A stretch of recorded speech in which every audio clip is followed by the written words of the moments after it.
یہ کس قسم کا عذاب ہے؟ جمعے پڑ گئے، ٹڈیاں آ گئی، یہ اللہ نے عذاب نازل کیا۔ جب وہ عذاب میں مبتلا ہوئے تو موسیٰ علیہ السلام سے کہا کہ آپ اللہ سے دعا کریں کہ ہم سے یہ عذاب ٹل جائے، اگر ایسا ہوا تو ہم ایمان لے آئیں گے، بنی اسرائیل کو بھی آزاد کر دیں گے۔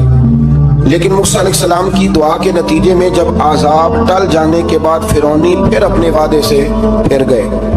بنو قریظہ والوں نے بھی کئی دفعہ حضور سے وعدے کیے پر اپنے وعدوں پر قائم۔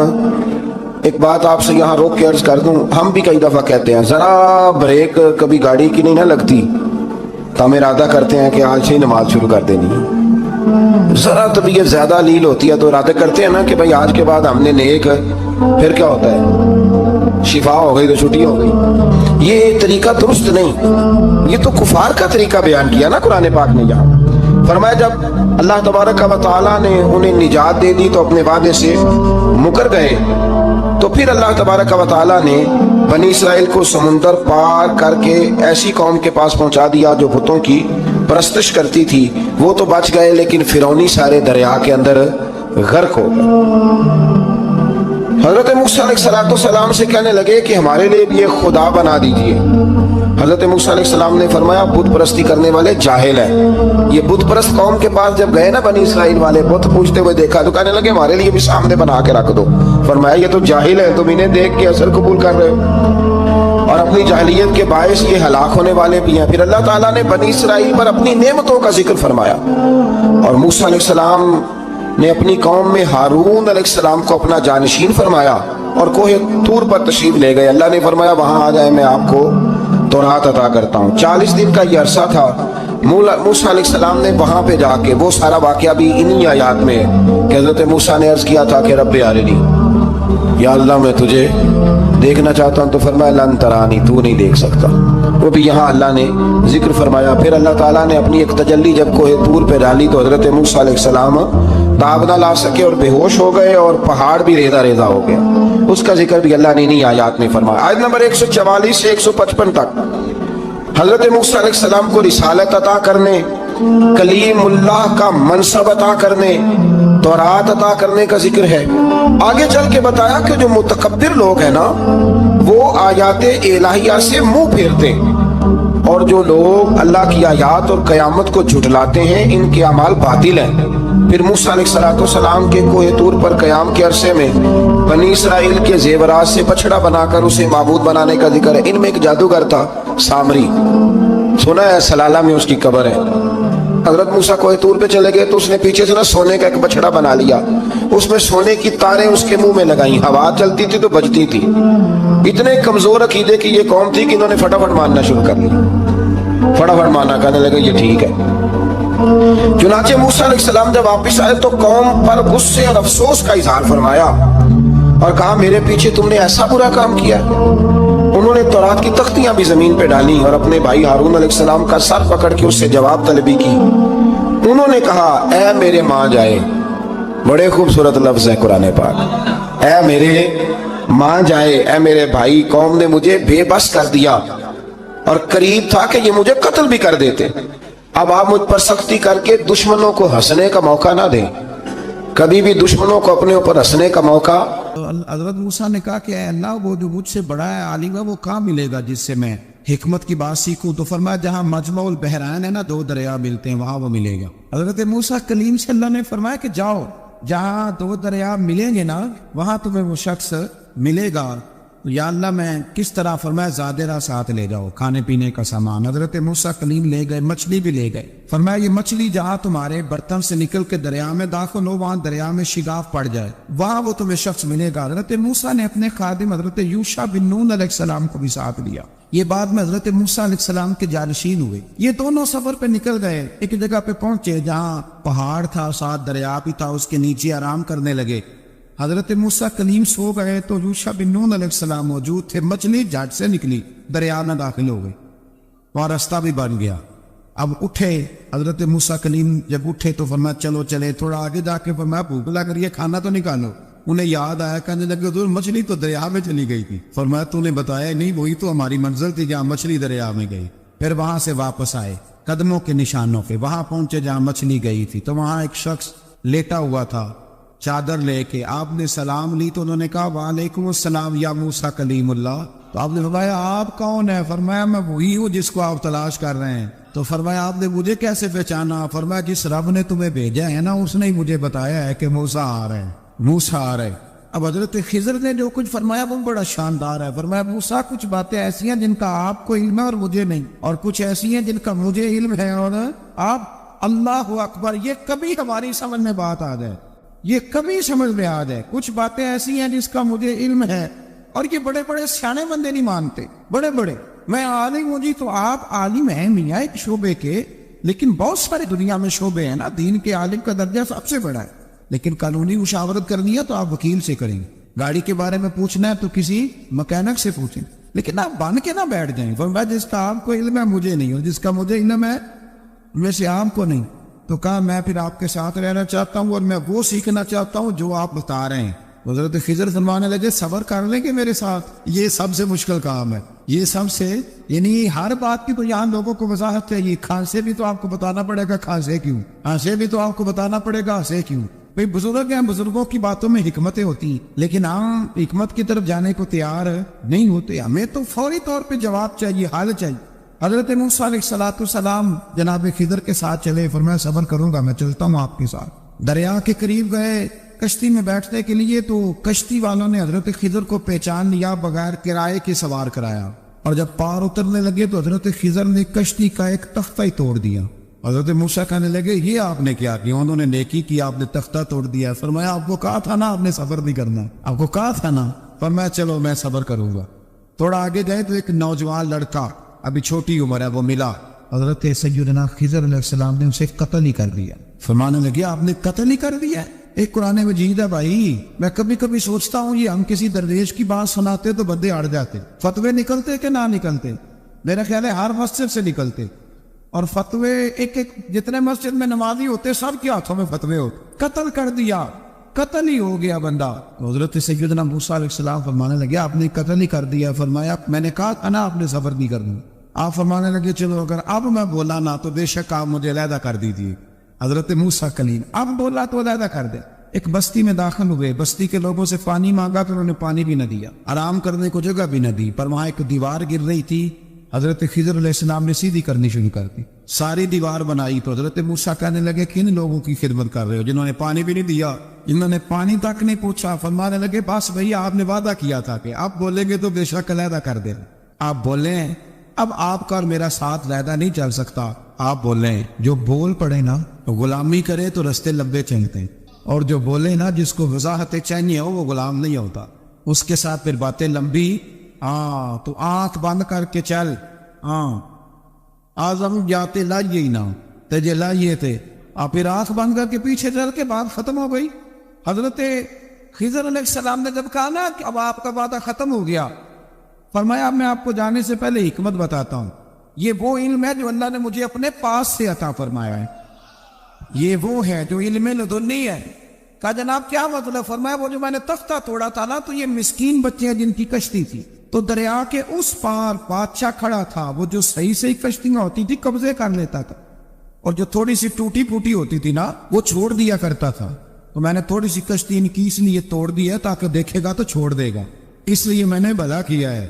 اور فرمایا وہ جو بچہ میں نے قتل کیا نا وہ شروع سے ہی کفر کا دین دادا تھا، اس کے ماں باپ نیک تھے. اگر بڑا ہوتا جوان ہوتا تو ہو سکتا ہے ماں باپ کو بھی کفر میں مبتلا کر دے. اب اس کے بدلے اللہ انہیں صالح بیٹا عطا فرمائے. تو یہ بھی میں نے اللہ کے دیے ہوئے علم سے کیا. اور فرمایا یہ جو دیوار میں نے نبیوں کے یا ولیوں کے مزدوری کر کے دیوار بنائی ہے نا، اللہ اکبر. فرمایا یہ دیوار عام لوگوں کی نہیں، یہ یتیم بچوں کا خزانہ ہے دیوار کے نیچے. یہ گر جاتی تو خزانہ ظاہر ہو جاتا، اور بچائی اس لیے ہے کہ وَكَانَ أَبُوهُمَا صَالِحًا، ان بچوں کا باپ نیک آدمی تھا. ان کا باپ قاضی ثناء اللہ صاحب پانی پتی فرماتے ہیں ڈائریکٹ باپ نہیں تھا، 7ویں نسل میں جا کے باپ بنتا تھا. سن لے یہ بھی بات، ایک بندہ نیک ہو تو اس کی 7 نسلوں تک رب خزانوں کی بھی حفاظت فرماتا ہے. اب آپ اندازہ فرمائیں کہ بات کتنی دور تک جاتی ہے. بزرگوں کی باتوں میں نا حکمتیں ہوتی ہیں، دانائیاں ہوتی ہیں. یہ طریقت کے جو لوگ ہوتے ہیں انہیں سبق یہ دیا جاتا ہے کہ آمنا و صدقنا، ماننا ہے اور تصدیق کرنی. آپ خوبصورت زندگی بنائیں، اپنے آپ کو آگے لے کر کے جانے کی کوشش کریں۔ اور اللہ تو بندے کے گمان کے قریب ہے، جس طرح کا انسان ذہن بناتا ہے رب کریم اتنا ہی اس بندے پہ فضل کرتا ہے۔ اچھی امیدیں وابستہ کریں، خوب محنت کریں، خوب، مطلب یہ کہ سست پڑنا، اٹھتا ہوں، چلتا ہوں، دیکھتا ہوں، کرتا ہوں، کوئی ہو ہی جائے گا، کوئی پہنچ ہی جائے گا، یہ کمزور لوگوں کی علامت، یہ کمزور لوگوں کی۔ حضرت حسن بصری رحمۃ اللہ علیہ ایک مثال دے کے بڑی بات کو خوبصورت کرتے ہیں، کہتے ہیں کہ نوجوان مجھے ملا تو کہنے لگا حضرت جی آج میں نے عجیب نظارہ دیکھا ہے کہ ایک شیر نے شکار کیا ہے ایک بکری کا، تو اس نے کافی سارا خود کھایا اور باقی منہ میں پکڑ کے ایک پہاڑی پہ چڑھا ہے، وہاں ایک نابینا لومڑی بیٹھی تھی، باقی کا اس نے اس کو کھلایا ہے شکار۔ تو میں سوچتا ہوں رب کریم تو بندہ نابینا بھی ہو، گھر میں بھی بیٹھا ہو تو اس کو رزق پہنچا ہی دیتا ہے۔ تو خواجہ حسن بصری رحمۃ اللہ علیہ مسکرا پڑے، کہنے لگے میاں تم نے لومڑی بننے کا پروگرام بنایا، شیر بننے کا کیوں نہیں بنایا؟ تم نے یہ ذہن بنایا کہ گھر میں نابینا بن کے بھی کوئی بیٹھ جائے تو روٹی پہنچ جاتی ہے، تو یہ ذہن کیوں نہیں بنایا کہ شیر بنتا ہوں، شکار کرتا ہوں، کھاتا بھی ہوں، کھلاتا بھی ہوں۔ جدوجہد کریں، محنت کریں، آگے بڑھیں، ہمت کریں۔ میرے رسول کریم صلی اللہ تعالیٰ علیہ وآلہ وسلم کے صحابی حضرت سیدنا کعب رضی اللہ تعالیٰ عنہ ارشاد فرماتے ہیں کہ ایک شخص نبی پاک صلی اللہ علیہ وسلم کے سامنے سے گزرا، تو صحابہ کرام علیہم رضوان نے اس کی چستی دیکھ کر، بڑا چست نوجوان تھا، بڑا تیز چل رہا تھا، اس کی چستی دیکھ کے صحابہ نے کہا کاش اس کی چستی اللہ کے راستے میں ہوتی، یعنی عبادت میں لگا ہوا ہوتا یا جہاد میں لگا ہوا ہوتا، کاش اس کی چستی اللہ کے راستے میں ہوتی۔ تو نبی پاک صلی اللہ تعالیٰ علیہ وسلم نے فرمایا اگر یہ اپنے چھوٹے بچوں کی ضروریات پوری کرنے نکلا ہوا تو پھر بھی یہ اللہ کے راستے میں ہی ہے، اور فرمایا اگر یہ شخص اپنے بوڑھے والدین کی خدمت کے لیے نکلا ہوا ہے پھر بھی اللہ ہی کے راستے میں ہے، یعنی اگر رزق کما کے بچوں کا پیٹ پالتا ہے پھر بھی رب ہی کا راستہ ہے، اور اگر یہ رزق کما کے بوڑھے ماں باپ کی خدمت کرتا ہے تو یہ راستہ بھی اللہ ہی کا راستہ ہے۔ اور نبی پاک صلی اللہ تعالیٰ علیہ وسلم نے فرمایا اگر یہ اپنے آپ کو سوال سے بچانے کے لیے یہ کام کر رہا ہے، یعنی مجھے کسی کے آگے ہاتھ نہ پھیلانا پڑے، تو پھر بھی یہ اللہ ہی کے راستے میں ہے۔ ہاں اگر یہ ریاکاری کے طور پر، فخر کے طور پر یہ کام کر رہا ہے تو پھر یہ شیطان کی راہ میں۔ اگر صرف اس لیے مال جمع کر رہا ہے کہ میں ذرا لوگوں کو پتہ چل جائے بڑا مالدار ہوں، میرا بعض لوگوں کے اوپر ذہن ہوتا ہے آگے بڑھنے کا، شوق ہوتا ہے بلا وجہ چیزوں کو جمع کرنے کا، فخر بتانے کا، ریاکاری کرنے کا، فرمایا اگر ریاکاری کے ارادے سے ہے تو پھر یہ شیطان کے راستے میں ہے، اور اگر یہ بوڑھے ماں باپ کے لیے رزق کما رہا ہے، چھوٹے بچوں کے لیے کما رہا ہے، اپنے آپ کو سوال سے بچانے کے لیے کما رہا ہے تو پھر یہ اللہ ہی کے راستے میں، پھر یہ جہاد ہی کر رہا ہے، پھر یہ عبادت ہی میں مشغول ہے، یہ اللہ ہی کے راستے میں۔ رسول کریم صلی اللہ تعالیٰ علیہ وسلم نے جو سبق ہمیں پڑھایا وہ صرف یہ ہے کہ رزق کماتے وقت تمہاری نیت کا اعتبار ہے، تمہارا ارادہ کیا تھا رزق کماتے وقت، ارادہ کیا تھا؟ بہت بڑے بنگلے بنانے کا ارادہ تھا، جائیدادیں جمع کرنے کا ارادہ تھا، بعض رشتہ داروں کو نیچا دکھانے کا ارادہ تھا، بلا وجہ ڈینگے مارنے کا اور اونچی اونچی باتیں کرنے کا ارادہ تھا، یا تمہارا ارادہ یہ تھا کہ حلال آ جائے تاکہ میں سوال سے بچ جاؤں، تاکہ مجھے کسی کے سامنے ہاتھ نہ پھیلانا پڑے؟ یہ حدیث ہمیں صحیح بخاری میں ملتی ہے، نبی پاک صلی اللہ تعالیٰ علیہ وسلم نے فرمایا بے شک مال بڑا سرسبز ہے اور بڑا میٹھا ہے، فرمایا جس نے اچھی نیت کے ساتھ مال حاصل کیا بڑا میٹھا ہے، بڑا سرسبز ہے، اور جس نے اچھی نیت کے ساتھ حاصل کیا اللہ اسے برکت عطا کر دے گا، تھوڑے پیسوں میں برکت ہو جائے گی، تھوڑے میں بھی، کئی دفعہ تھوڑے پیسے ہوں گے پر ختم نہیں ہوں گے، ان میں برکت ہو جائے گی، نیت اگر ٹھیک ہے۔ اور حضور صلی اللہ تعالیٰ علیہ وآلہ وسلم نے ارشاد فرمایا اگر کسی نے بری نیت کے ساتھ حاصل کیا تو اس میں برکت نہیں ہوگی، اس کے اندر پھر اس کے لیے وہ خیر نہیں ہوگی جو اچھی نیت پہ ہوتی، اور فرمایا یہ ایسا رزق ہے جسے کھائے گا پر پیٹ نہیں بھرے گا، سیر نہیں ہوگا۔ رزق کس نے کھا لیا ہے؟ چونکہ نیت یہ تھی کہ تفاخر کے لیے جمع کرنا، دولت ہونی چاہیے، بنگلہ ہونا چاہیے، لوگوں کو پتہ چلے کہ یہاں بھی ایک سیٹھ صاحب ہوتے ہیں، تو یہ نیت پر ڈپینڈ کرتا ہے کہ آپ کا ارادہ رزق کماتے کیا ہے۔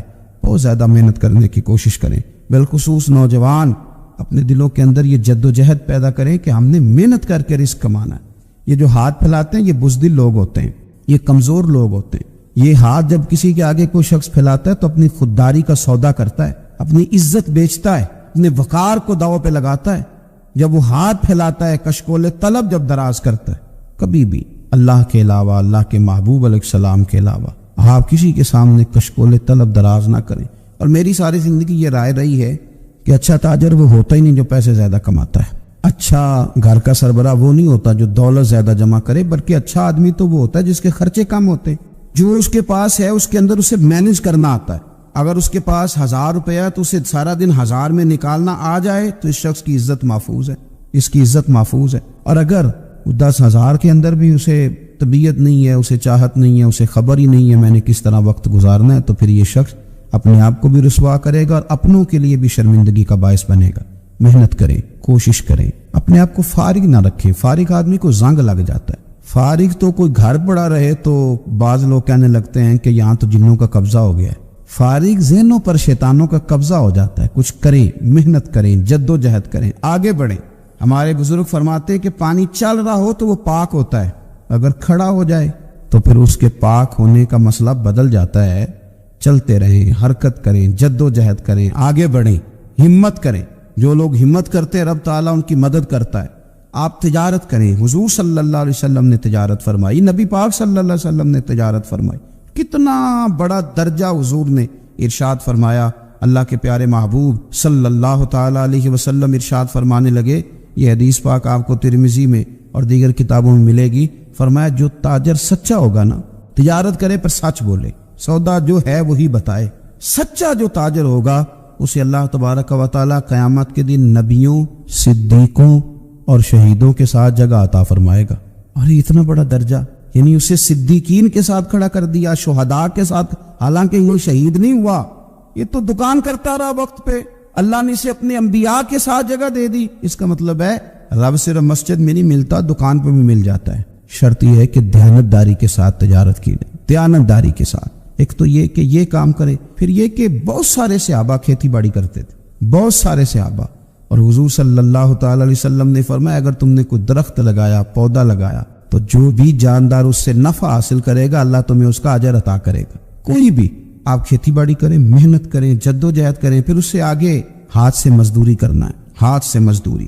میرے دادا جان کا انتقال، ان کی عمر 90 سال سے زیادہ تھی جب وہ دنیا سے گئے تھے۔ تو آخری دن غسل کے بعد جب میں نے ان کے ہاتھ کو کھولا تھا تو تب بھی ان کے ہاتھوں پر محنت کے نشان تھے، ابھی بھی ان کے ہاتھوں پہ چھالے تھے۔ وہ جو پکے پڑ گئے تھے نا، وہ ساری زندگی رہے میرے والد صاحب کے ہاتھوں پہ ہمیشہ، کیونکہ دامان توکل کی یہ خوبی ہے کہ اس پر پیوند لگے ہوتے پر دھبے نہیں ہوتے۔ محنت آپ کریں، محنت کے نشان ہونے چاہیے، کرپشن کے داغ نہیں ہونے چاہیے۔ آپ تھک جائیں کام کرتے، لیکن میرے بھائی اس طرح نہ ہو کہ لوگ، میں نے کئی دفعہ کہا ہے کہ روب کپڑوں کا نہیں ہوتا، روب تو کردار کا ہوتا ہے۔ کروڑوں روپے کا آپ مکان بنا لیں، گاڑی خرید لیں، لیکن آپ کا پیسہ کرپشن کا ہے تو لوگ دروازے کے سامنے کھڑے ہو کے کہتے ہیں 2 نمبر طریقے سے کمایا۔ لیکن چھوٹا سا کوئی ملازم ہو کسی دفتر میں، ہو دیانتدار، تو لوگ دروازے کے سامنے بڑا افسر بھی کھڑا ہو کے کہتا ہے یار یہ بندہ نہ رشوت لیتا ہے نہ ناجائز سفارش سنتا ہے، اس سے ذرا احتیاط سے بات کرنی ہے۔ تو بتلائیے روب کپڑوں کا ہے کہ کردار کا ہے، دولت کا ہے کہ کردار کا ہے؟ کردار کی عظمت ہوتی ہے۔ اس لیے میرے نبی پاک صلی اللہ تعالی علیہ وسلم نے فرمایا کسی بندے نے بھی، یہ بخاری ہے، حضور فرماتے ہیں کسی نے بھی اپنے ہاتھ سے زیادہ بہتر کھانا کوئی نہیں کھایا، اپنے ہاتھ کی کمائی سے زیادہ بہتر کسی بندے نے کھانا نہیں کھایا۔ اور فرمایا اللہ کے نبی حضرت داؤد علیہ السلام اپنے ہاتھوں سے کمائی کر کے کھایا کرتے تھے، اپنے ہاتھوں سے محنت کر کے کھاتے تھے۔ سب سے بہترین کھانا آپ وہ کھاتے ہیں جو آپ اپنے ہاتھوں سے محنت کرتے ہیں، مشقت کرتے ہیں، آپ کوشش کر کے جو کھانا آپ محنت کر کے کماتے ہیں۔ یہ مزدور بڑے شاندار لوگ ہوتے ہیں، یہ کسان بڑے شاندار لوگ ہوتے ہیں۔ میں نے دیکھا ہے رات کی تنہائیوں میں اٹھ کے کھیتوں کو پانی لگاتے، میں نے ان کو جانوروں سے پیار کرتے دیکھا ہے، ان کو محبت کرتے دیکھا ہے۔ میں نے دیکھا ہے کہ یہ بہت سارے دنیاوی تکلفات سے نکل جاتے ہیں، ان کو زیادہ فکر نہیں رہتی کہ میرے کپڑوں پہ دھبے ہیں کہ یہاں کس طرح کا ماحول ہے۔ میں نے دیکھا ہے کہ ان کی عیدیں تک اپنے جانوروں کے ساتھ گزرتی ہیں، ان کے ساتھ وقت گزارتے ہیں، پیار کرتے ہیں۔ آپ جب محنت کا ارادہ کرتے ہیں تو اللہ بڑا نوازتا ہے۔ اپنی زندگی محنت والی، جد و جہد والی بنائیں۔ اور یاد رکھیں ہماری سوسائٹی کے اندر اتنے زیادہ غم نہیں ہیں، سب سے زیادہ پریشانی یہ ہے کہ جوان سست ہو گئے۔ علامہ اقبال نے کہا تھا لہو مجھ کو رلاتی ہے جوانوں کی تن آسانی۔ جوان اصل میں کمزور ہو گئے، اس لیے خرابی زیادہ بڑھ گئی۔ اگر جوان تازہ دم ہو، سستی کو چھوڑیں، آگے بڑھنے کا جذبہ پیدا کریں۔ اٹھ باندھ کمر کیوں ڈرتا ہے، پھر دیکھ خدا کیا کرتا ہے۔ کوشش کریں، ہمت کریں، محنت کے ساتھ رزق کمائیں، اپنوں کا سہارا بنیں، اپنوں سے پیار کریں. اتنے زیادہ غریب لوگ نہیں ہیں ہمارے ہاں، صرف یہ ہے کہ جو محنت کر سکتے ہیں انہوں نے محنت چھوڑ دی ہے. سورہ ابراہیم کی پہلی آیہ مبارکہ میں فرمایا کہ الف لام را کتاب انزلناہ الیک لتخرج الناس من الظلمات الی النور. فرمایا اے محبوب علیہ السلام، یہ کتاب ہم نے آپ پر نازل کی ہے تاکہ آپ لوگوں کو اندھیروں سے نور کی طرف لے جائیں، تاکہ آپ لوگوں کو اندھیروں سے نکال کے نور عطا فرما دے.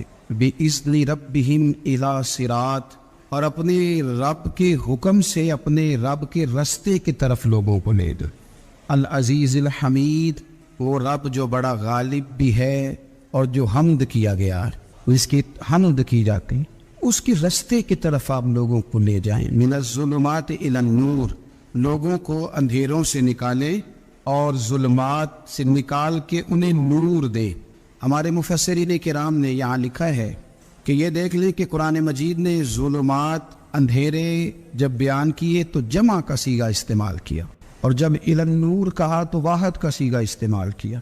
ظلمات زیادہ ہیں اور نور ایک ہے، اندھیرے زیادہ ہیں اور روشنی ایک ہے. معنی کیا ہے کہ کائنات میں جتنے بھی اندھیرے ہیں ان سب سے دور کرنے والی روشنی ایک ہی ہے جو مدینے والے رسول کے پاس موجود، جو نبی پاک صلی اللہ علیہ وسلم کی بارگاہ میں موجود ہے، جو حضور کے پاس موجود ہے. یہ روشنی ایک ہی ہے. اندھیرے بے شمار ہیں، کثرت سے اندھیرے ہیں. ایک اندھیرا کفر کا ہے، ایک اندھیرا نفاق کا ہے، ایک اندھیرا جہالت کا ہے، ایک اندھیرا غربت کا ہے، ایک اندھیرا تنہائی کا ہے، ایک اندھیرا مایوسی کا ہے. یہ سارے اندھیرے نکلیں گے کیسے؟ جب ہم کسی اور سے روشنی نہیں لیں گے، روشنی لیں گے رسول پاک کی بارگاہ سے. اعلیٰ حضرت فاضل بریلوی رحمۃ اللہ تعالیٰ علیہ نے ایک بات یہاں بیان فرمائی ہے، وہ بڑی عجیب اور بڑی انوکھی ہے. اعلیٰ حضرت فرماتے ہیں کہیں اور سے تم روشنی لو گے نا تو یہ پہر دو پہر رہے گی. یہ جتنی چاندنی، جتنی روشنی ہے، یہ ڈھل جاتی ہے، ڈھل رہی ہوتی ہے. یہ چاند کی جو چاندنی ہے نا، یہ ڈھلتی ہے، پورے عروج پہ جاتا ہے، پھر کم ہوتا ہے، پھر کم ہوتا ہے، پھر کم ہوتا ہے، پھر کم ہوتا ہے. فرماتے ایک روشنی ایسی ہے جو کبھی کم نہیں ہوتی، اور اس روشنی کا نام نور مصطفیٰ ہے صلی اللہ تعالیٰ علیہ وسلم. فرمانے لگے ماہ مدینہ اپنی تجلی عطا کریں، اے ماہ مدینہ اپنے تجلی عطا کرے. یہ ڈھلتی چاندنی تو پہر دو پہر کی ہے، یہ جو ہمارے پاس چاند کی چاندنی ہے یہ تو ڈھل رہی ہے، پہر دو پہر رہے گی. اے ماہ مدینہ آپ اپنی تجلی عطا. یا رسول اللہ، ایک اندھیرے سے نکلیں گے، دوسرے میں گم ہو جائیں گے، دوسرے سے نکلیں گے تو پتہ نہیں کون سا رستہ ملے گا. آپ مہربانی کریں، اے ماہ مدینہ ہمیں اپنی تجلی عطا کرے، آپ اپنا کرم فرمائیں. اندھیرے بہت سارے، نور ایک ہی ہے، نور ایک ہی ہے، اور اس نور کا نام محمد مصطفیٰ ہے صلی اللہ تعالیٰ علیہ وسلم. نور ایک ہے. میرے عزیز، آپ جتنا مرضی بھاگ لیں، جتنا مرضی دوڑ لیں، جتنی مرضی آپ ترقی کر لیں، پڑھ لیں، جو مرضی کر لیں، اندھیرے پیچھا نہیں چھوڑتے. اس لیے کہ یہ اندھیرے گہرے ہیں، ان کے مختلف روپ ہیں، ان کے مختلف رنگ ہیں، یہ مختلف طرح کے اندھیرے ہیں. یہ آپ کا پیچھا تب چھوڑیں گے جب آپ نور مصطفیٰ سے روشنی حاصل کریں. میرے رسول پاک صلی اللہ علیہ وسلم نے ہمیں روشنی دی ہے. میلاد والے محبوب صلی اللہ تعالیٰ علیہ وسلم نے ہمیں نور دیا ہے، اور ہر موقع پر روشنی دی ہے. ہر موقع پر کسی ایک موضوع پر آپ رسول پاک صلی اللہ تعالیٰ علیہ وسلم کی کسی ایک موقع پر آپ حضور کی تعلیمات حاصل کرنا چاہیں گے تو درجنوں حدیثیں ملیں گی. آپ کو سینکڑوں کے لحاظ سے اشارے اور تعلیمات ملیں گی، ہر چیز آپ کو میسر آئے گی اور آپ کو لطف آئے گا. میں کل ایک بزرگ کی بات سن رہا تھا، مجھے بڑا مزہ آیا. وہ حدیث پاک بیان کر رہے تھے کہ نبی پاک صلی اللہ علیہ وسلم نے فرمایا کہ میں اور یتیم کو پالنے والا قیامت کے دن اس طرح ہوں گے جس طرح یہ دو انگلیاں جڑی ہوئی. تو فرمانے لگے دیکھ لو، میرے نبی پاک کے لفظ بھی محفوظ ہے اور میرے نبی کے اشارے بھی کتابوں پہ محفوظ ہیں. یعنی حضور نے دو انگلیوں کا اشارہ کیا تھا تو ہر محدث نے وہ نوٹ کیا ہے. حضور کے اشارے تک محفوظ ہیں کتابوں، یعنی باقاعدہ حضور نے. وہ الگ بات ہے نا، وہ معاملہ الگ ہے کہ سورج چڑھا ہوا ہے، روشنی پھیلی ہوئی ہے، لیکن ایک بندے نے اس طرح کیا ہے کہ پچھلے کمرے میں سویا ہے. اب چونکہ اس کا سونے کا ارادہ ہے، اسے اندھیرے سے پیار ہے، اس نے لائٹ بھی بند کر دی ہے، دروازہ بھی بند کر دیا ہے، اور کھڑکی سے تھوڑی سی روشنی آ رہی تھی، اس کے آگے بھی پردہ کر دیا. لوگوں کو کہتا ہے روشنی کوئی نہیں، نور ہی کوئی نہیں، اندھیرا بڑا ہے. تو اسے کہیں گے بے وقوف، تو اپنی کھڑکی تو کھولنا پہلے، تو اپنا پردہ ہٹا، تو یہ دیکھ کہ تمہیں خود دروازہ وہ تو آفتاب چمک رہا ہے. وداعیا الی اللہ باذنہ وسراجا منیرا، حضور کی نبوت کا آفتاب چمک رہا ہے کوئی سیکھنے ہی نہیں نکلتا، ٹائم ہی کوئی نہیں، مصروفیت ہی بڑی ہے۔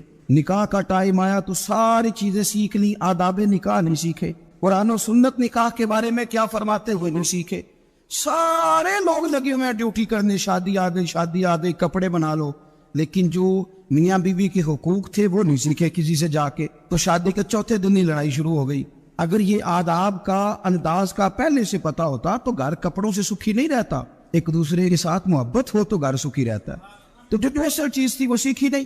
یہی رویہ ہمارا سارے کاموں میں۔ محبوب نے جو ہمیں ہدایت عطا فرمائی تھی، جو روشنی دی تھی، ہم نے اس سے فائدہ نہیں لیا۔ اور اب میلاد شریف کا مہینہ آیا ہے، تو میلاد شریف کا مہینہ بھی آپ نے یہ محفلیں ان لوگوں کو سپرد کر دی ہیں جو اللہ خیر کرے، ہاتھ میں جن کے سپیکر ہوگا، کبھی بھاگ کے ادھر جائیں گے، کبھی دوڑ کے ادھر جائیں گے، اور وہ کہیں گے کہ میں تمہیں میلاد سنا رہا ہوں، تمہیں کیا پتا، میں بتاتا ہوں۔ آپ نقطے نہ بیان کریں، آپ میلاد والے رسول صلی اللہ علیہ وسلم کی سیرت کا ایک باب کھولیں۔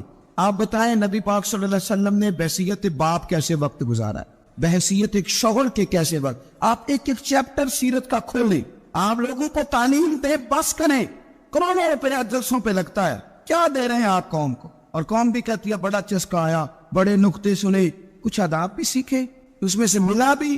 یہ محفل ہے، آج کو میلہ نہ بنائیں، میلہ اور ہوتا ہے، محفل اور ہوتی ہے۔ میلے میں لوگ جاتے ہیں، گھوم پھر کے آتے، کہتے ہیں پنگوڑے اچھے تھے، اس کے اندر کھلونوں کی دکانیں اچھی تھی۔ میلہ میلہ ہوتا ہے اور محفل محفل ہوتی ہے، تو محفل کو محفل بنائے، میلہ نہ بنائے، مہربانی فرمائے۔ میرے عزیز، آپ میری بات پر غور کریں گے اور اسے یاد رکھیں گے۔ ایک تو ہے کہ ایز اے اسپیشل میرے نبی پاک نے تعلیمات، اور ایک یہ کہ حضور ویسے کسی سے گفتگو کرے تو اللہ اسے ہدایت عطا فرما دے۔ اسیرۃ النبویہ میں موجود ہے، حضرت بریدہ اسلمی رضی اللہ تعالیٰ عنہ صحابی ہیں، وہ فرماتے کہ جب ابو جہل نے اعلان کیا نا کہ جو معاذ اللہ ثم معاذ اللہ نقل کفر نہ باشد، حضور ہجرت کر کے مکہ مکرمہ سے مدینہ طیبہ جا رہے، تو جو سید عالم صلی اللہ علیہ وسلم کو گرفتار کرے گا اسے 100 سرخ اونٹ دیے جائیں گے۔ آج ہمارے زمانے میں سائبر نسل کی گائے بھینس بڑی مہنگی ہے، تو 100 گائے وہاں سے لے آئے تو کتنے کروڑ بنا۔ عرب میں سرخ اونٹ بڑا مہنگا تھا، اور 100 ملے گا تو بڑے بڑے لوگوں کے لیے بڑا اچھا موقع مل گیا امیر بننے کا، تو بڑے لوگ بھاگے۔ بریدہ کہتے ہیں میں اکیلا نہیں، 70 بندے میں نے ساتھ لیے، چونکہ نام ہی بہت تگڑا تھا۔ 70 بندے ساتھ لے کے میں گیا حضور کو گرفتار کرنے، تو مکہ مکرمہ سے کوئی 70-75 کلومیٹر کے فاصلے پر میں نے نبی پاک صلی اللہ علیہ وسلم اور جناب صدیق اکبر کو پا لیا۔ کہتے ہیں جب 70 سواروں کے ساتھ، ان کے ہاتھ میں نیزے ہیں، تلواریں ہیں، ان 70 سواروں کے ساتھ جب میں وہاں پہنچا اور جناب صدیق اکبر رضی اللہ تعالیٰ عنہ نے ہمیں آتے ہوئے دیکھا تو تھوڑا گھبرائے۔ کہتے ہیں صدیق اکبر گھبرا رہے تھے کہ 70-71 بندے آگے، پر حضور زیر لب تھوڑا تھوڑا مسکرا رہے، اور نبی پاک صلی اللہ علیہ وسلم بڑے اطمینان کے ساتھ بیٹھے۔ بریدہ آ گئے، اور جب آ کے کھڑے ہوئے نا تو حضور نے پوچھا تمہارا نام کیا ہے؟ ایک بندہ گرفتار کر دیا آیا ہے۔ میں نے کہا کہ جب آپ کو بڑا ڈر چڑھا ہو تو روشنی مدینے والے رسول عطا کریں گے، چاروں جانب خوف ہو تو نور میرے نبی سے لے لو، انشاءاللہ دل ٹھنڈا ہو جائے گا۔ حضور نے نہ پوچھا تھا، بندہ پکڑنے آیا ہے، وہ آیا ہے 70 بندے لے کے گرفتار کرنے۔ حضور پوچھتے ہیں تیرا نام کیا ہے؟ کہتے بریدہ، برد عربی میں ٹھنڈے کو کہتے ہیں۔ حضور جناب صدیق اکبر کی طرف دیکھ کے فرمانے لگے کوئی ڈرنے والی بات نہیں، یہ تو معاملہ ہی ٹھنڈا ہے سارا۔ حضور فرمانے لگے تیرا قبیلہ کون سا ہے؟ کہنے لگے حضور بنو اسلم۔ اسلم سلام، یہ سلامتی سے نکلے۔ اس نے کہا بنو اسلم میں سے ہو، تو حضور فرمانے لگے ابو بکر یہ اور مسئلہ ٹھیک ہو گیا، یہ تو معاملہ کوئی فتنے والا نہیں ہے، تو سارا کام ہی سلامتی والا ہے۔ حضور نے تیسرا سوال کیا اور آخری سوال کیا، فرمانے لگے بنو اسلم قبیلے کی تو بڑی شاخیں ہیں، تو کس شاخ سے؟ کہا حضور بنو سہم میں سے۔ سہم کا معنی حصہ۔ تو حضور فرمانے لگے تو فکر نہ کر، تجھے تیرا حصہ ملے گا۔ تو حضرت بریدہ کہتے ہیں میں نے کہا پھر آپ کا نام کیا ہے؟ تو حضور فرمانے لگے میں وہ محمد ہوں جسے اللہ نے اپنا رسول بنا کے بھیجا ہے، میں وہ محمد ہوں صلی اللہ علیہ وسلم، جسے اللہ نے اپنا رسول بنا کے بھیجا ہے۔ تو بریدہ آگے بڑھے اور اپنا ہاتھ آگے کر کے کہنے لگے آپ نے فرمایا تھا نا کہ حصہ ملے گا، تو پھر مجھے پڑھائی کرنا، میں بھی مسلمان ہونا چاہتا ہوں، مل گیا حصہ۔ حضور روٹین کی بات چیت کرے تو اللہ ہدایت عطا کر دے، روٹین کی بات چیت کرے تو بھائی جو ایز اے اسپیشل حضور کا دین سیکھے، جو غور کر کے سیکھے، ہر پریشانی آپ کی، ہر، اور یار بندوں کی نہیں جانوروں کی بھی، صرف بندوں کی نہیں جانوروں کی بھی، ترغیب و ترہیب دیکھیے۔ اور اعلیٰ حضرت فاضل بریلوی رحمۃ اللہ علیہ کی الامن والاولاد دیکھیے، نبی پاک صلی اللہ علیہ وسلم کے صحابی حضرت تمیم داری رضی اللہ تعالیٰ عنہ فرماتے ہیں میں حضور کے ساتھ ایک جگہ کھڑے تھے، ہم بہت سارے صحابہ تھے, ایک اونٹ دوڑا دوڑا آیا, اس نے نا پہلے حضور کی قدم چومے, پھر کان میں کچھ کہا اونٹ نے, تو حضور فرمانے لگے تو فکر نہ کر, اگر تو سچا ہے تو تیری مدد ہوگی, اور اگر تو جھوٹا ہے تو تجھے تیرے جھوٹ کی سزا ملے. یعنی میں کیسے اس بندے کو سمجھاؤں, میں کیسے اسے سمجھاؤں, کمیٹی ڈال کے رو کے درد سے ادھار لے کے کوئی مدینے گیا, اور مارا بندہ اور اس کی تڑپ ہے کہ میں سونے کو اپنے دکھ سناؤں, تو وہ کھڑا ہوا تو ایک صاحب اسے کہنے لگے یہ معاذ اللہ سنتے نہیں, تو کس کو سنا رہا ہے, چپ کر, کنٹرول کر اپنی زبان کو, اگر دین نہیں لاتا تو نبی پاک سے محبت کرنے والوں کے دل نہ توڑ. جو رسول اونٹوں کی بولیاں بڑے خوب طریقے سے جانتے ہیں وہ اپنے غلاموں کی باتوں کو نہیں سنتے. یہ تمہیں کیسی بات کر دی. اعلیٰ حضرت کہتے ہیں لب واہ ہے آنکھیں بند ہیں پھر بھی پھیلی ہیں جھولیاں. کہتے ہیں لب کھلے ہیں آنکھیں بند ہیں اور میری جھولی پھیلی ہے. میری جھولی, پتہ نہیں آپ کو بھی اتنا ہی مزہ آ رہا ہے جتنا مجھے آ رہا ہے, کہ یہاں ہم سوچتے ہیں. کہتے ہیں لب واہ ہیں آنکھیں بند ہیں پھیلی ہے جھولیاں. یہ بریلوی کے امام شعر بھی لکھتے ساتھ ساتھ مزہ بھی لیتے. آپ ذرا اندازہ کیجیے بات کرنے کا. کہنے لگے میں کھڑا ہوں حضور کی جالی کے سامنے اور کیفیت میری یہ ہے کہ لب واہ ہے آنکھیں بند ہیں پھیلی ہے جھولیاں. حضور کچھ آیا بھی ہے, اعلیٰ حضرت کچھ ملا بھی ہے. اب دیکھیں کسی کے سوال سے پہلے جواب دیتے, کہتے ہیں لب واہ ہے آنکھیں بند ہیں پھیلی ہے جھولیاں, اور کتنے مزے کی بھیک تیرے پاک در کی ہے. کتنے خالی بھیک نہیں ملی, مزہ بھی بڑا ہی آیا ہے. یعنی وہاں سے لینے کا, بھیک لینے کا مزہ بھی, خود بھیک دے خود ہی کہے منگتے کا بھلا ہو. یہ تو شعر ہے نا, تھوڑا سا بندہ پڑھا لکھا ہو تو سمجھ میں آتے ہیں, تو دیسی بندے بھی بڑی باتیں. میں نے آپ کو پہلے بھی بتایا تھا اور وہ بات مجھے بڑا مزہ دیتی ہے. میں پہلی دفعہ حاضر ہوا تو ایک بابا جی کو نا, وہ جن کی وہاں ڈیوٹی ہوتی ہے نا پولیس والے, وہ دھکے دے رہے, یلا آجی نکل, وہ تو دھکے دے رہے. تو بابا میرے آگے آگے, بابا اسے کیا کہتا, کہتا تیری خیر ہوئے پہرے دارا روزی دی جالی چوم لین دے. ایک دفعہ نہیں 2-4 دفعہ بابا جی نے کہا. تو کئی دفعہ ہم کسی کو مسئلہ تو بتاتے ہیں لیکن وہ بندہ تو ذوق میں ہوتا ہے نا, اور وہ جو مسئلہ بتاتا ہے وہ نرالا ہوتا ہے. وہ باہر نکل کے نا, تو میں نے بابا جی سے کہا, میں کہا تسی 10 ساری شعر پڑھے ہے پنجابی دا, ان کو تو تہاڈی سمجھ لگدی سی, وہ تے عربی ہے. تو بابا جی میرے تھپکی دیکھ نا یا کندھے پہ, کہندے پتر مینوں بھی پتا ہے, مینوں بھی پتا ہے, انہوں نہیں سمجھ لگدی, میں تے اپنا رانجا پہ راضی کردا سی. نبی پاک بے مثل و بے مثال ہے, لا مثل لہو ولا مثال لہ. حضور کی مثل بھی کوئی نہیں اور مثال بھی ہے ہی کوئی نہیں. اللہ کریم نے محبوب جیسا دوسرا بنایا ہی کوئی نہیں. سمجھنی ہے بات آپ نے. حضور میں شک کوئی نہیں پر ابو جہل نے شک کیا, نبی پاک میں شک کوئی نہیں پر ابو لہب نے شک کیا. حضور میں شک کوئی نہیں پر عتبہ عتیبہ شیبہ ان کا شک آخر تک نہیں گیا. حالانکہ حضور میں کوئی شک دور کرانے بھی آئے تو شک نہیں گیا. ایک دفعہ نہیں کئی دفعہ, ترجمے دفعہ 20 دفعہ. ایک ابو جہل کو لے لیں, دماغ میں شک تھا, حالانکہ حضور میں کوئی شک نہیں. ایک دن آ کے کہنے لگا کہ بتائیے میری مٹھی میں کیا ہے. تو نبی پاک صلی اللہ تعالی علیہ وسلم نے فرمایا اگر میں نے بتا دیا, کہنے لگا اگر آپ نے بتا دیا تو میں کلمہ پڑھ لوں گا. حضور نے فرمایا میں نے بتا دینا ہے پر تم نے کوئی نہیں پڑھنا, میں بتا دینا ہے. کہ بتائیے. تو حضور نے فرمایا چل سودا کر لیتے ہیں, اگر جو تیری مٹھی میں ہے وہی بتا دے پھر تیرا کیا خیال ہے. تو نبی پاک صلی اللہ تعالی علیہ وسلم نے کہا کیا وہی ابو جہل کی مٹھی میں؟ تو اس کی مٹھی میں کنکر تھے, کنکروں نے کلمہ پڑھنا شروع کر دیے. جب کنکروں نے کلمہ پڑھا, پتھر تھے وہ, انہوں نے کلمہ پڑھا. ابو جہل نے وہ کنکر زمین پہ پھینکے کہنے لگا اوفو تیرا جادو تو پتھروں پہاڑوں پہ بھی چلتا ہے. اب جملہ کہنے لگا ہوں سمجھ لینا. ابو جہل گوشت کا آدمی تھا, کنکر پتھر تھے, پتھر کلمہ پڑھ گئے. گوشت پوشت کا آدمی تھا پر کلمہ کیونکہ یہاں کیا تھا اس نے آگے نہیں بڑھنے. گوشت پوشت کا شخص ہو کے پتھروں سے آگے نکل نبی پاک صلی اللہ علیہ وسلم کی خدمت میں آیا. بلکہ وہ جو یہودی والی روایت ہے اس کے پس منظر میں بھی بعض محدثین نے لکھا ہے, اس کو بھی اسی نے بھیجا. کہنے لگا جاؤ نبی پاک سے جا کے کہو اگر وہ درخت آپ کا کلمہ پڑھے تو میں بھی پڑھ لوں گا. درخت, اب درخت ہوتے تو جاندار ہیں پر کلمہ تو کوئی نہیں نہ پڑھتے. درخت سے بھی تو انسانوں سے کلمہ پڑھنے کی بات, اگر درخت پڑھے تو میں پڑھ لوں گا. نبی پاک صلی اللہ علیہ وسلم دور بیٹھے تھے, درخت دور تھا. اور امام سیوطی علیہ رحمہ نے لکھا ہے درخت بھی کیکر کا تھا. نبی پاک صلی اللہ علیہ وسلم نے فرمایا اس یہودی سے کہ تو جا کے درخت کو کہہ کہ تجھے نبی پاک بلاتے ہیں. فرمایا میں گیا تو پھر تم نے کہنا جادو کر کے بلایا ہے. احتیاط بھی کی, ہر چیز آنکھوں کے سامنے رکھی, تو جا کے کہہ کہ تجھے بلاتے ہیں.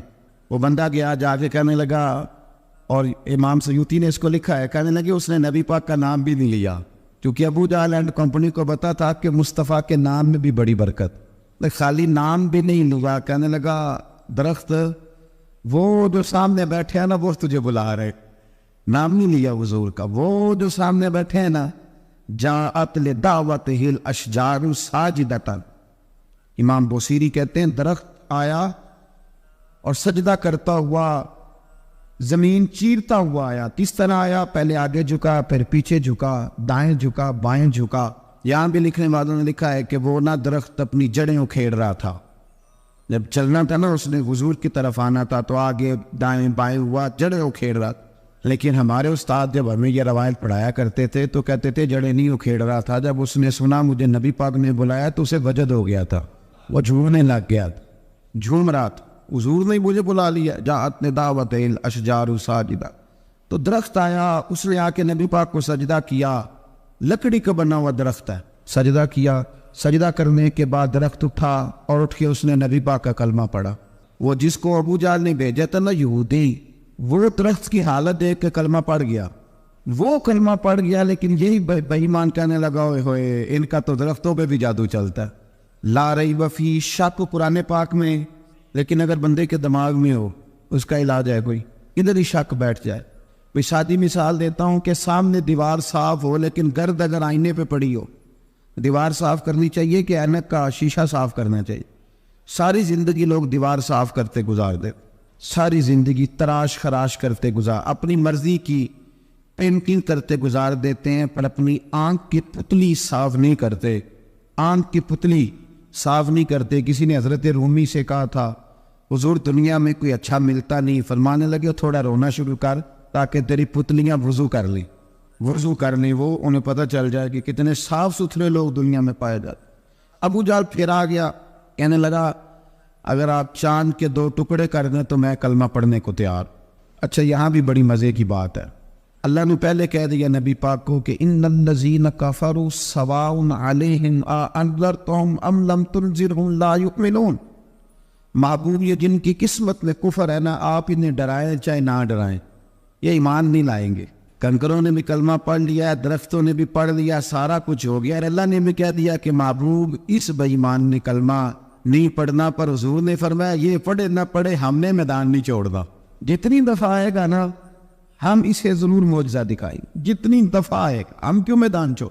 آگے کہنے لگا جی اگر چاند کے 2 ٹکڑے کر دے تو اقتربت الساعۃ وانشق القمر، تو نبی پاک صلی اللہ علیہ وسلم نے انگلی کا اشارہ کیا، چاند 2 حصوں میں بٹا، کوہ صفا ایک پہاڑی تھی مکے میں، آدھا ٹکڑا پہاڑی کی اس جانب ہوا، آدھا اس جانب، یعنی وضاحت کی اللہ کریم نے کہ ایسے نہ ہو کہ یہ کہہ جی وہ تو ایسے بالکل شک ہوا تو مل گیا، پتہ نہیں میری آنکھوں پہ جادو ہو گیا، ملا ہے کہ نہیں ملا۔ جب ٹوٹا تو حدیث پاک میں آتا ہے کہ آدھا چاند کوہ صفا کی ادھر گیا اور آدھا تو پہاڑی تھی، چاند نیچے آیا، پہاڑی کے گرد گھوما، آگے جا کے ملا، یعنی وقفہ دیا گیا باقاعدہ دیکھنے کا، سمجھنے۔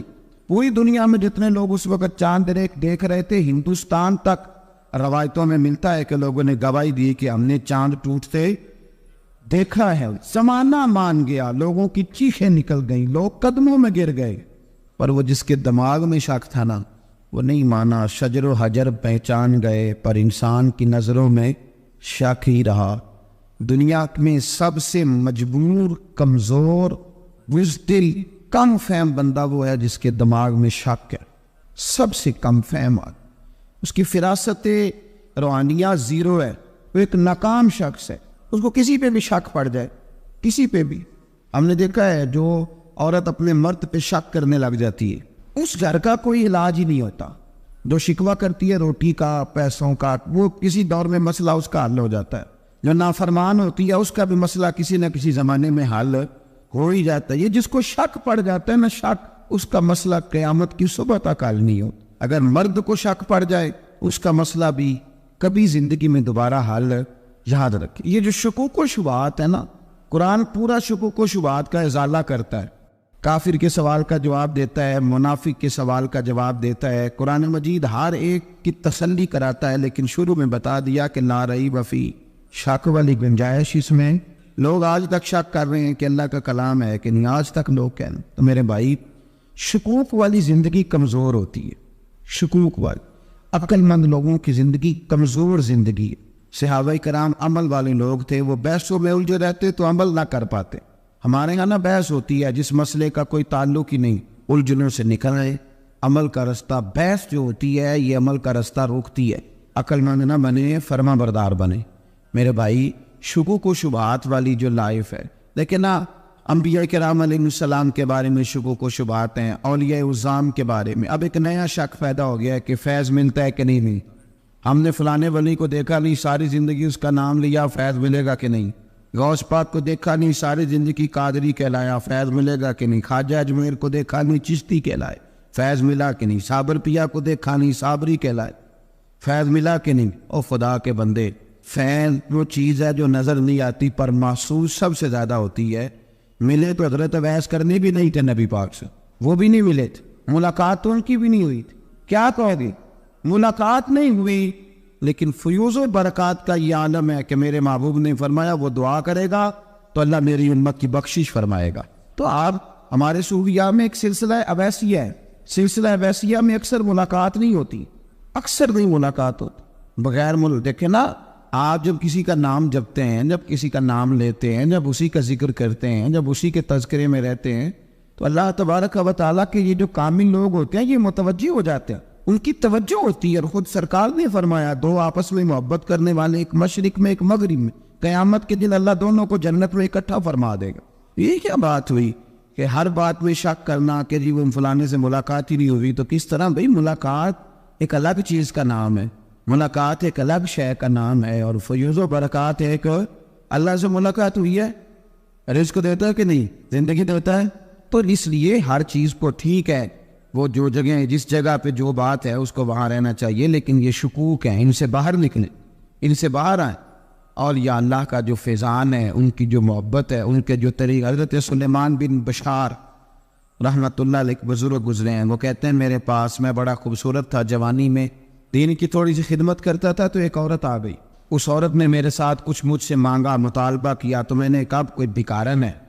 میں نے جب اس نے نقاب اوڑھا ہوا تھا, جب میں نے اس کی طرف پیسے دینے کے لیے, خیرات دینے کے لیے کوئی چیز بڑھائی, تو اس نے چہرے سے کپڑا ہٹایا. میں نے نظر جھکا لی, کہنے لگی سلیمان میرا رنگ روپ تو دیکھ, میں کتنی خوبصورت ہوں, میں تیری محبت میں گرفتار ہو گئی, خدا را میں اپنے آپ کو تیرے حوالے کرتی ہوں. آپ فرماتے ہیں جب اس کے نیت اور ارادے میں اور لفظوں میں میں نے فطور دیکھا تو میں استغفر اللہ پڑھتا وہاں سے بھاگ گیا. اتنا دوڑا کہ میں بصرہ سے باہر نکل گیا, شہر سے باہر آ. عورت سے دوڑ رہا ہے, مرد, نوجوان, خوبصورت. فرماتے عشاء کی اذانیں ہو رہی تھی, نماز پڑھ کے میں مسجد میں سو گیا تو مجھے حضرت یوسف علیہ السلام کا دیدار. جناب یوسف کہتے میں حضور کا غلام اور غلاموں کا غلام اور صدیوں بعد کا غلام. تو جناب یوسف علیہ السلام میری خواب میں آئے اور کہنے لگے اٹھ جوان, میرے سینے سے لگ, یار تو نے تو نبی پاک کا امتی ہو کے وہ کام کیا ہے جو میں نے نبی ہو کے کیا تھا. اب کام حضرت یوسف والا کیا تھا نا, تو صدیوں اور سالوں اور مہینوں کا فاصلہ بن سکا. تو وہ آ گئے. مسئلہ یہ ہے کہ شکوک و شبہات والی زندگی نقصان دیتی ہے. حضرت ہمارے سلسلہ مقدسہ میں ایک سلسلہ علویہ ہے جو اعلیٰ حضرت فاضل بریلوی کو حاصل تھا. شاہ عبدالعزیز صاحب محدث دہلوی رحمۃ اللہ تعالیٰ علیہ نے بڑا لکھا مولا علی کی شان پہ, حضرت علی پہ کلام, ان کا ذکر, ان کے تذکرے اس قدر فنا ہو گئے کہ ہر وقت ذکر علی کرتے. فرماتے ہیں مجھے خواب میں حضرت علی کا دیدار ہوا, انہوں نے مجھے بیعت فرمایا اور مجھے اپنے سلسلہ مبارکہ میں اجازت دی. تو شاہ صاحب رحمۃ اللہ علیہ فرمایا کرتے تھے کہ میں نے وہ بہت کم لوگ ہیں جن کو پھر ان میں بیعت فرمایا جاتا ہے, تھوڑے چند لوگ, اور ان کو سلسلہ مبارکہ میں اس میں چند لوگ ہیں. اعلیٰ حضرت کے بعد شاہ رسول ہے, شاہ رسول کے بعد شاہ عبدالعزیز محدث دہلوی, اور ڈائریکٹ مولا علی شیر خدا سے بیعت. تو مطلب یہ ہے کہ کام شکوک و شبہات سے نکلیں. قرآن نے کہا لا ریب فی, قرآن میں شک, البتہ وَإِن كُنتُمْ فِي رَيْبٍ مِّمَّا نَزَّلْنَا عَلَىٰ عَبْدِنَا, بندے کچھ شک کرتے ہیں, اگر انہیں شک ہو تو وہ اس طرح کریں کہ فَأْتُوا بِسُورَةٍ مِّن مِّثْلِهِ, پھر اس کی مثل ایک صورت لے کے آئیں, اور وَادْعُوا شُهَدَاءَكُم مِّن دُونِ اللَّهِ إِن كُنتُمْ صَادِقِينَ, سارے بے شک اپنے حمایتی بلا لیں اگر وہ سچیں. شک والی دنیا سے باہر نکل آئیں, حقیقت والی دنیا کو قبول کریں. شکوک و شبہات کا ازالہ نہیں ہوتا, شک دوسرے شک کو جنم دیتا ہے, نقص دوسرے نقص کو جنم دیتا ہے. غلطی دوسری غلطی کو جنم دیتی. اور انسان جب تک شکوک کی، میں نے آپ کو کہہ دیا کہ ہر گھر بس سکتا ہے، ہر گھر، ہر عورت کے صحیح ہونے کی امید ہوتی ہے، پر جس بیوی کو اپنے خامند کے کردار پہ شک ہو وہ بیوی کبھی مطمئن نہیں ہوتی. ہر گھر بس جاتا ہے، لیکن جس خامند کو اپنے بیوی کے کردار پہ شک ہو جائے اس کا کبھی اس کے ساتھ سلوک مخلصانہ. شکوک والی زندگی بیماروں کی زندگی ہے. شکوک والی زندگی بیماروں کی زندگی، کمزوروں کی زندگی، بزدلوں کی زندگی. اس لیے حقیقت والی چیز جب تک آپ کے پاس کوئی چیز کلیئر ہو کے نہیں آتی. شریعت اسلامیہ نے بہتان کی سزا رکھی 80 کوڑے. پتہ ہے آپ کو؟ جس نے ایسے ہی بہتان لگا دیا، دلیل ہی کوئی نہیں، ایسے ہی کہہ دیا کہ جی وہ مجھے شک ہے، جی انہوں نے ایسے کیا، فرمایا اسے کوڑے مارو. شک کی بنیاد پر بہتان ترازی کرتا ہے، کوڑے کی سزا رکھی، 80 کوڑے مارو اس ظالم. یہ شک کر رہا ہے اس کو، جب اس کے اوپر دلیل ہی کوئی نہیں. یہاں بڑے بندے ہیں بات کر دیتے ہیں، کہتے ہیں وہ ایسا ہوا ہوگا، میں نے ایسا دیکھا تھا، ہوگا، کیا تھا، ممکن ہے. تو یہ شکوک ہے. اس شکوک، یہ سامنے والے کا کچھ بھی نہیں بگڑتا، اس بیچارے کا کیا بگڑنا ہے. یاد رکھیں بڑی خوبصورت بات یہاں حضرت عبداللہ ابن مسعود کی. آپ فرمایا کرتے تھے جب کسی بندے پر بندے شک کرتے ہیں اور ناجائز شک کرتے ہیں، اللہ اس کی عزتوں میں اضافہ فرما دیتا ہے، اللہ اس کے شانیں عطا کرتا ہے. اپنی زندگی کو بیماریوں سے نکالنے، یہ روحانی بیماری ہے شک، اس سے باہر آنے. یہ ظلم ہے. اولیاء پہ بھی شک، صوفیاء پہ بھی شک، علماء پہ بھی شک، ہر بندے پہ شک، کوئی صحیح نہیں، سارے غلط، میں اکیلا صحیح. اس شک سے باہر آ جائیں. یہ نفسیاتی مریض بنا دے گا، بے سکون کرے گا، بے قرار کرے گا. جس ترتیب سے ہم مسکراتے ہیں، جس ترتیب سے ہم روتے ہیں، جس ترتیب سے ہم کسی بات کا اظہار تشکر کرتے ہیں، خدا ان باتوں سے پاک ہے. اب بہت ساری حدیثوں میں آیا کہ وہ مسکراتا ہے، تو کیا مطلب ہے مسکرانے کا؟ تو علماء تفسیر نے لکھا ہے مسکرانے کا مطلب یہ ہے کہ وہ بڑا ہی راضی ہوتا ہے اپنے بندے سے، بڑا راضی ہوتا ہے. یہ مطلب ایک تو مسکرانے کا مطلب یہ ہے کہ وہ بڑا راضی ہو گیا، بڑا راضی ہو گیا، وہ مسکرا دیا اپنے بندے پہ. اور ایک اس کا معنی خود نبی پاک صلی اللہ تعالی علیہ وسلم نے بیان فرمایا. مسند امام احمد بن حنبل میں حدیث ہے، حضور سید عالم علیہ السلام سے صحابہ نے پوچھا یا رسول اللہ شہید تو بڑے لوگ ہوتے ہیں، شہیدوں میں افضل کون ہے؟ تو اللہ کے حبیب علیہ السلام فرمانے لگے وہ والا بندہ جو ڈٹ گیا تھا کافروں کے مقابلے میں، وہ ہلا نہیں، پوری طرح ڈٹ کے جو لڑا، وہ شہداء میں افضل ہے. حضور فرماتے ہیں وہ جنت کے بالا خانوں میں سیر کرے گا اور رب اسے دیکھ کے مسکرائے گا، رب اسے دیکھ کے مسکرائے گا. اللہ تعالیٰ مسکراتا ہے اسے دیکھ کے. اور اگلے جملے میں حضور نے وضاحت کر دی، فرمایا جب رب دنیا میں کسی پر مسکراتا ہے نا، تو اس کا معنی یہ ہے کہ قیامت میں پھر اللہ اسے حساب کوئی نہیں لے گا. جس پر اللہ دنیا میں مسکرا دیا اس سے کوئی حساب، تو وہ کام ڈھونڈنے چاہیے نا جس سے اللہ مسکرائے. ویسے کبھی ہم ایسا کرتے ہیں کہ نہیں کہ کسی کو راضی کیا جائے؟